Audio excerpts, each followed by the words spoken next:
ના વિડિયો આવે તમો પડી એવી કહેતા હોય તારો વાયના શું કરવાના આપણે તને ગમે તું લાઈક કર ને રહેવા દો બીજા જે કરી હિંમત મળે ને એમાંથી કોઈ સળા તો મળે છે એ વિડિયો થી ભરતની ઘણો ફાયદો હોય ખેડૂતનો જેને નથી ખબર પડતી એનો પડવા મળી અમુક તો ખાઈ પીનું હે જેલા ધંધા કચરી સિવાય આ છે પેલા હજુ આમ હતું આજ આમ છે તમે માં જાણો છો કરાવવા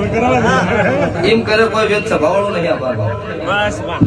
ખાય તો હારા મોકલી કરવી નકર જગતમાં કોઈ જોડે કોઈ હોમી મોકલી ન કરવી આપણે આપણું ઘર પકડી બેહી રહેવું અને ખોટી ગરીબ હોમી મોકલી કરે એની ભરી બજારે લુગડા ના ઉતારું તો મારું માથા મેલડી મુગાડે ના 2 લાખ ને 5 લાખ ને 10 લાખ રૂપિયા લઈને નહીં પટાવવાનું બીજી વખત એને કોઈ વધુ ના જોવે કોકનું વળાવે એવું કરીને ના આવું મારું નામ માતા નહીં આવી મારી હેલ છે તારે